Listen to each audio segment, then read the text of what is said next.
গল্পের নাম রাজপথের কথা।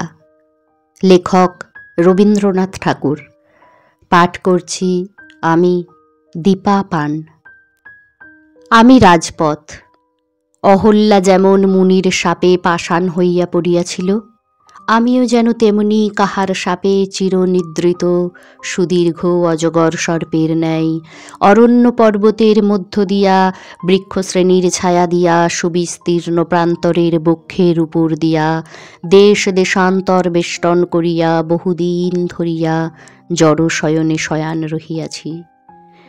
অসীম ধৈর্যের সহিত ধুলায় লুটাইয়া শাপান্তকালের জন্য প্রতীক্ষা করিয়া আছি। আমি চিরদিন স্থির অবিচল, চিরদিন একইভাবে শুইয়া আছি, কিন্তু তবুও আমার এক মুহূর্তের জন্য বিশ্রাম নাই। এতটুকু বিশ্রাম নাই যে আমার এই কঠিন শুষ্ক শয্যার উপরে একটিমাত্র কচি স্নিগ্ধ শ্যামল ঘাস উঠাইতে পারি। এতটুকু সময় নাই যে আমার শিয়রের কাছে অতি ক্ষুদ্র একটি নীল বর্ণের বনফুল ফুটাইতে পারি। কথা কহিতে পারি না, অথচ অন্ধভাবে সকলই অনুভব করিতেছি। রাত্রি দিন পদশব্দ, কেবলই পদশব্দ। আমার এই গভীর জড়নিদ্রার মধ্যে লক্ষ লক্ষ চরণের শব্দ অহর্নিশ দুঃস্বপ্নের ন্যায় আবর্তিত হইয়াছে। আমি চরণের স্পর্শে হৃদয় পাঠ করিতে পারি। আমি বুঝিতে পারি কে গৃহে যাইতেছে, কে বিদেশে যাইতেছে, কে কাজে যাইতেছে, কে বিশ্রামে যাইতেছে, কে উৎসবে যাইতেছে, কে শ্মশানে যাইতেছে। যাহার সুখের সংসার আছে, স্নেহের ছায়া আছে, সে প্রতি পদক্ষেপে সুখের ছবি আঁকিয়া আঁকিয়া চলে। সে প্রতি পদক্ষেপে মাটিতে আশার বীজ রোপিয়া রোপিয়া যায়। মনে হয় যেখানে যেখানে তাহার পা পড়িয়াছে, সেখানে যেন মুহূর্তের মধ্যে একটি একটি করিয়া লতা অঙ্কুরিত পুষ্পিত হইয়া উঠিবে। যাহার গৃহ নাই, আশ্রয় নাই, তাহার পদক্ষেপের মধ্যে আশা নাই, অর্থ নাই। তাহার পদক্ষেপের দক্ষিণ নাই, বাম নাই। তাহার চরণ যেন বলিতে থাকে, আমি চলিই বা কেন, থামিই বা কেন। তাহার পদক্ষেপে আমার শুষ্ক ধূলি যেন আরও শুকাইয়া যায়। পৃথিবীর কোনো কাহিনী আমি সম্পূর্ণ শুনিতে পাই না। আজ শত শত বৎসর ধরিয়া আমি কত লক্ষ লোকের কত হাসি, কত গান, কত কথা শুনিয়া আসিতেছি, কিন্তু কেবল খানিকটা মাত্র শুনিতে পাই। বাকিটুকু শুনিবার জন্য যখন আমার কান পাতিয়া থাকি, তখন দেখি সে লোক আর নাই। এমন কত বৎসরের কত ভাঙা কথা, ভাঙা গান আমার ধূলির সহিত ধূলি হইয়া গেছে। আমার ধূলির সহিত উড়িয়া বেড়ায়, তাহা কি কেহ জানিতে পায়? ওই যে শুনো, একজন গাহিল, তারে বলি বলি আর বলা হলো না। আহা, একটু দাঁড়াও, গানটা শেষ করিয়া যাও, সব কথাটা শুনি। কই আর দাঁড়াইল, গাহিতে গাহিতে কোথায় চলিয়া গেল, শেষটা শোনা গেল না। ওই একটি মাত্র পদ অর্ধেক রাত্রি ধরিয়া আমার কানে ধ্বনিত হইতে থাকিবে। মনে মনে ভাবি, ও কে গেল, কোথায় যাইতেছে না জানি। যে কথাটা বলা হইল না, তাহাই কি আবার বলিতে যাইতেছে।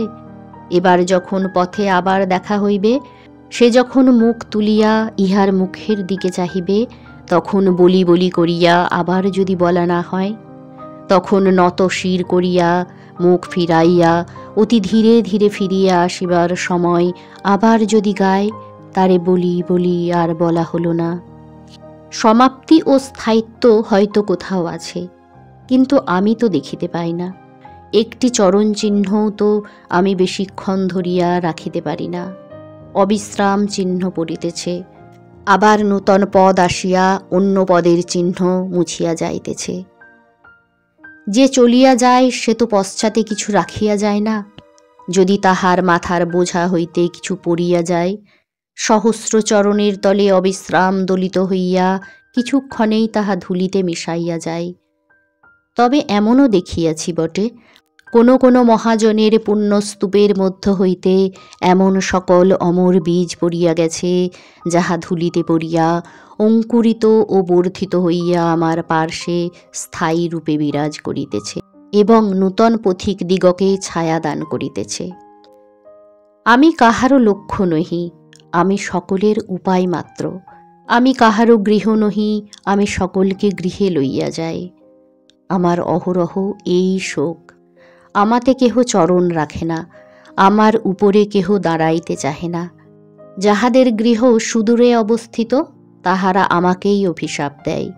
আমি যে পরম ধৈর্যে তাহাদিগকে গৃহের দ্বার পর্যন্ত পৌঁছিয়া দিই, তাহার জন্য কৃতজ্ঞতা কই পাই?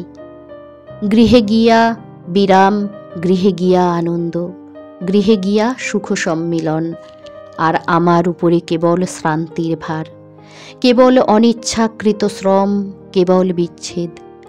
কেবল কি সুদূর হইতে গৃহবাতায়ন হইতে মধুর হাস্যলহরী পাখা তুলিয়া সূর্যালোকে বাহির হইয়া আমার কাছে আসিবা মাত্র সচকিতে শূন্যে মিলাইয়া যাইবে।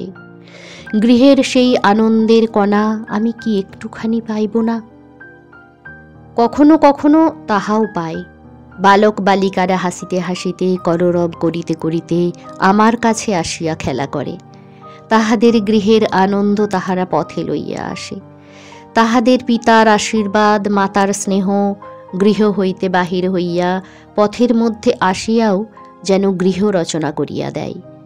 আমার ধূলিতে তাহাদের স্নেহ দিয়া যায়, আমার ধূলিকে তাহারা রাশীকৃত করে ও তাহাদের ছোট ছোট হাতগুলি দিয়া সেই স্তূপকে মৃদু মৃদু আঘাত করিয়া পরম স্নেহে ঘুম পাড়াইতে চায়। বিমল হৃদয় লইয়া বসিয়া বসিয়া তাহার সহিত কথা কয়। হায় হায়, এত স্নেহ পাইয়াও সে তাহার উত্তর দিতে পারে না। ছোট ছোট কোমল পাগুলি যখন আমার উপর দিয়া চলিয়া যায়, তখন আপনাকে বড় কঠিন বলিয়া মনে হয়। মনে হয় উহাদের পায়ে বাজিতেছে। কুসুমের দলের ন্যায় কোমল হইতে সাধ যায়।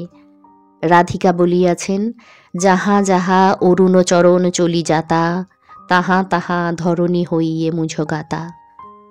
অরুণ চরণগুলি এমন কঠিন ধরণীর উপরে চলে কেন? কিন্তু তা যদি না চলিত, তবে বোধ করি কোথাও শ্যামল তৃণ জন্মিত না। প্রতিদিন যাহারা নিয়মিত আমার উপরে চলে, তাহাদিগকে আমি বিশেষ রূপে চিনি। তাহারা জানে না তাহাদের জন্য আমি প্রতীক্ষা করিয়া থাকি। আমি মনে মনে তাহাদের মূর্তি কল্পনা করিয়া লইয়াছি। বহুদিন হইল এমনি একজনকে তাহার কোমল চরণ দুখানি লইয়া প্রতিদিন অপরাহ্নে বহুদূর হইতে আসিত। ছোট দুটি নূপুর রুনুঝুনু করিয়া তাহার পায়ে কাঁদিয়া কাঁদিয়া বাজিত। বুঝি তাহার ঠোঁট দুটি কথা কহিবার ঠোঁট নহে? বুঝি তাহার বড় বড় দুটি চোখ সন্ধ্যার আকাশের মতো বড় ম্লান ভাবে মুখের দিকে চাহিয়া থাকিত? যেখানে ওই বাঁধানো বটগাছের বাম দিকে আমার একটি শাখা লোকালয়ের দিকে চলিয়া গেছে, সেখানে সে শ্রান্ত দেহে গাছের তলায় চুপ করিয়া দাঁড়াইয়া থাকিত। আর একজনকে দিনের কাজ সমাপন করিয়া অন্য মনে গান গাহিতে গাহিতে সেই সময়ে লোকালয়ের দিকে চলিয়া যাইত।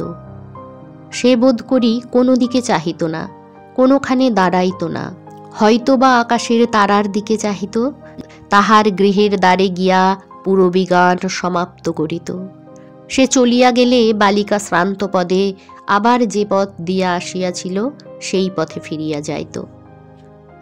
বালিকা যখন ফিরিত তখন জানিতাম অন্ধকার হইয়া আসিয়াছে। সন্ধ্যার অন্ধকার হিমস্পর্শ সর্বাঙ্গে অনুভব করিতে পারিতাম।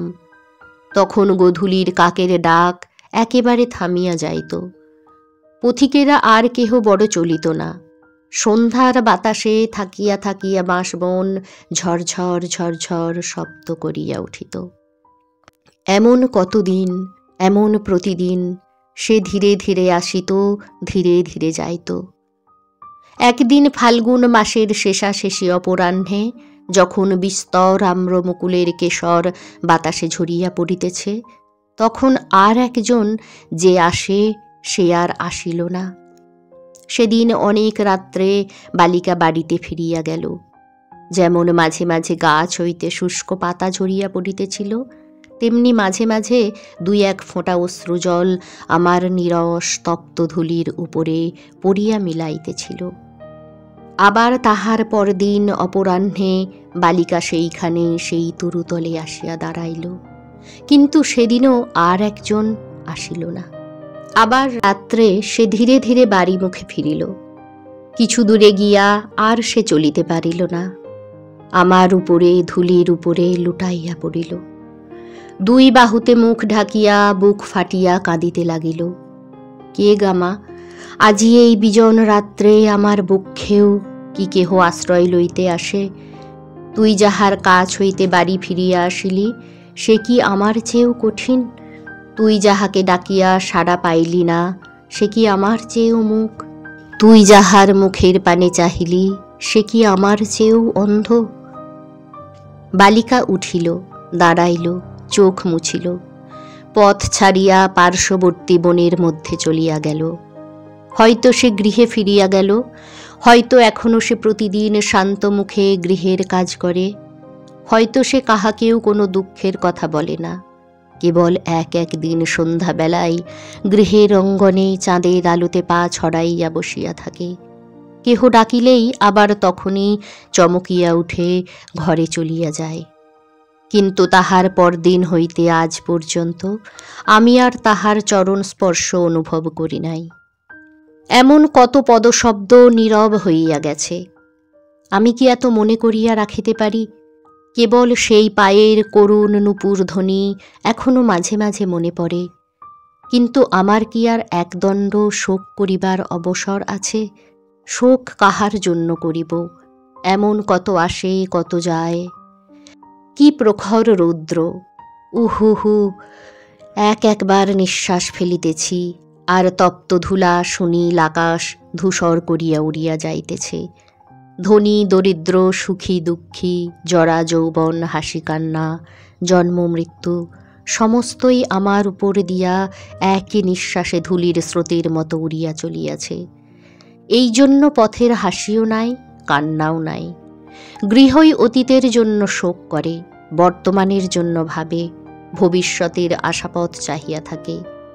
কিন্তু পথ প্রতি বর্তমান নিমেষের শত সহস্র নূতন অভ্যাগতকে লইয়াই ব্যস্ত।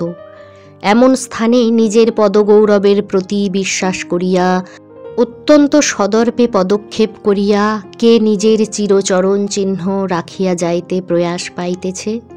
এখানকার বাতাসে যে দীর্ঘশ্বাস ফেলিয়া যাইতেছে, তুমি চলিয়া গেলে কি তাহারা তোমার পশ্চাতে পড়িয়া তোমার জন্য বিলাপ করিতে থাকিবে? নূতন অতিথিদের চক্ষে অশ্রু আকর্ষণ করিয়া আনিবে?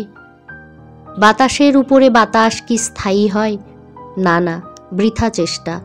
আমি কিছুই পড়িয়া থাকিতে দিই না, হাসিও না, কান্নাও না। আমি কেবল পড়িয়া আছি।